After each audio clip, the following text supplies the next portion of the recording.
Hello students, I am Anchal Sehgal, your science teacher from Goodluck High School. We have started 6th chapter of science, life processes. Nutrition, we have already done first life process.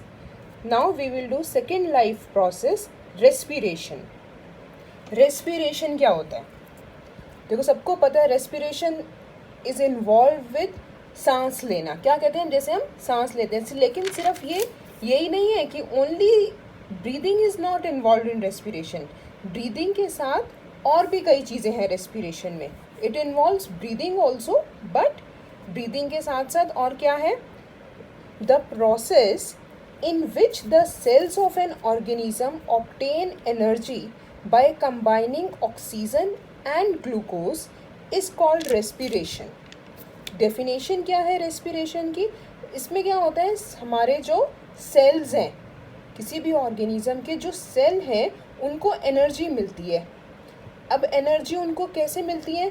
Oxygen और glucose, ये दोनों चीज़ें जब combine होती हैं तो उनको energy मिलती है. इस प्रोसेस को बोलते हैं respiration and it involves breathing also. और इसमें क्या होता है? ब्रीदिंग भी होती है. अब रेस्पिरेशन जो है ये दो टाइप्स का है. एक है aerobic respiration and the other one is anaerobic respiration. दोनों में क्या डिफरेंस है? देखो एनर्जी जो है वो दोनों में प्रोड्यूस हो रही है, एरोबिक में भी और एनएरोबिक में भी. लेकिन डिफरेंस कहाँ पे है? एरोबिक में it is a process of producing energy in the presence of oxygen. इसमें एनर्जी प्रोड्यूस हो रही है ऑक्सीजन की प्रेजेंस में. और एनएरोबिक में एनर्जी प्रोड्यूस हो रही है इन द एब्सेंस और लैक ऑफ ऑक्सीजन.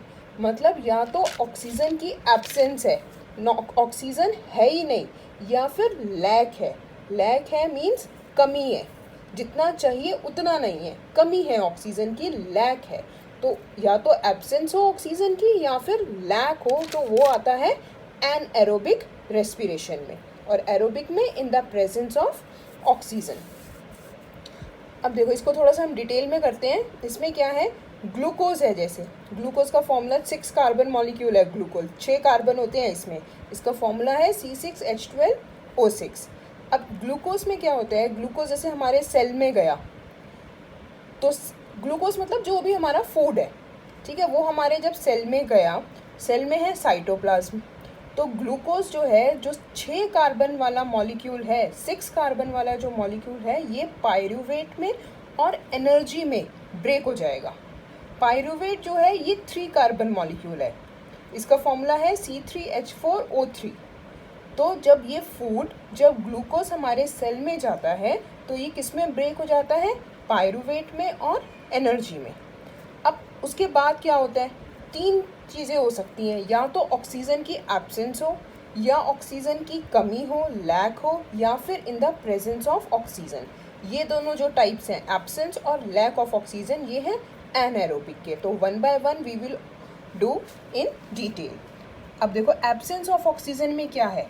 जब ऑक्सीजन की एब्सेंस होती है तो जो ये पायरूवेट है ये कन्वर्ट होता है इथेनॉल में, कार्बन डाइऑक्साइड में और एनर्जी में.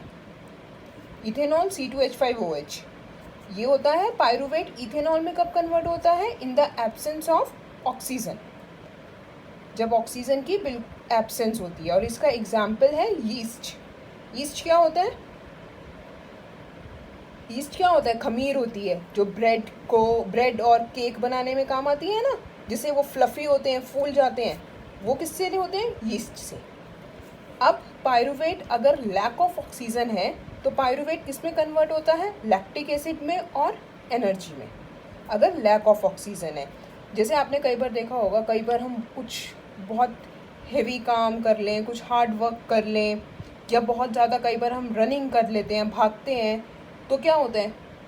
हमारी सांस ज़ोर ज़ोर से चलने लगती है. हम ज़ोर ज़ोर से इनहेल करते हैं और जल्दी जल्दी हम एक्सहेल करते हैं.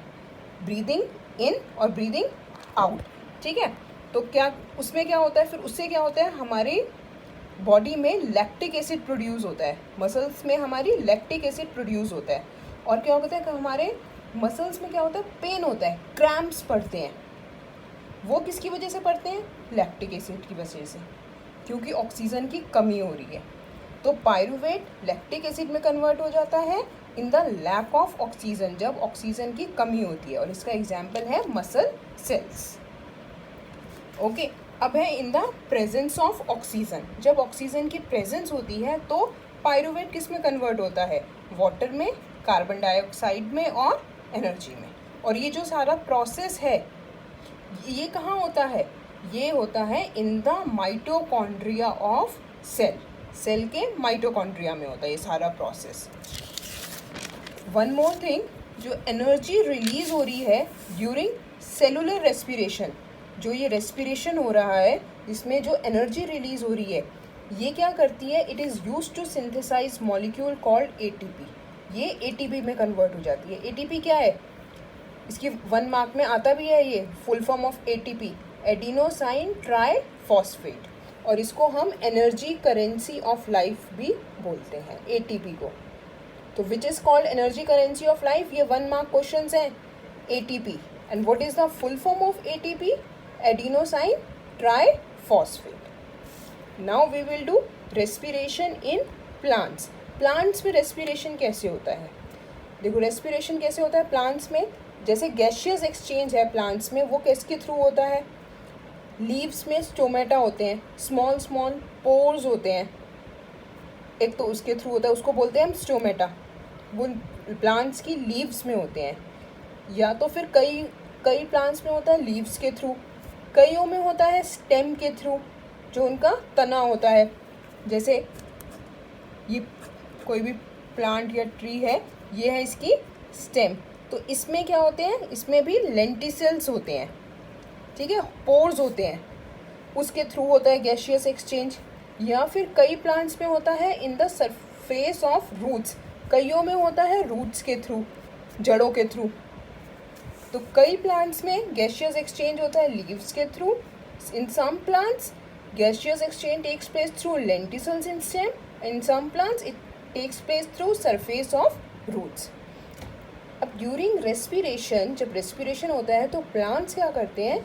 ये ऑक्सीजन एब्जॉर्ब कर लेते हैं और इसको ग्लूकोज के साथ यूज़ करते हैं, और क्या बनाते हैं? Carbon dioxide, water and energy. ये था respiration in plants. Now respiration in animals. Animals में रेस्पिरेशन कैसे होता है? देखो different animals have different organs for uptake of oxygen and getting rid of carbon dioxide. अब एनिमल्स डिफरेंट टाइप्स के होते हैं। कुछ पानी में रहते हैं एनिमल्स, जिनको हम एक्वेटिक एनिमल्स बोलते हैं। कुछ लैंड पे रहते हैं, जिनको हम टेरेस्ट्रियल एनिमल्स बोलते हैं। जो टेरेस्ट्रियल एनिमल्स होते हैं, जो लैंड पे रहते हैं, वो तो ऑक्सीजन उनको चाहिए, तो वो एटमॉस्फेयर से ले लेते हैं, एयर में से ले लेते हैं। अब जो एनिमल्स पानी में रहते हैं, जो एक्वेटिक एनिमल्स होते हैं, वो कहाँ से ऑक्सीजन लेते हैं? वो जो वाटर में, जो ऑक्सीजन वाटर में डिज़ोल्व होती है, वो वाली ऑक्सीजन लेते हैं। तो ये था रेस्पिरेशन इन एनिमल्स। तो रेस्पिरेशन पढ़ लिया हमने, रेस्पिरेशन के टाइप्स कर लिए, aerobic, anaerobic. Respiration in plants हो गया, एंड रेस्पिरेशन इन एनिमल्स हो गया। Now respiration in human beings. Human beings में कैसे होता है respiration? That we will do in the next class. Okay, thank you.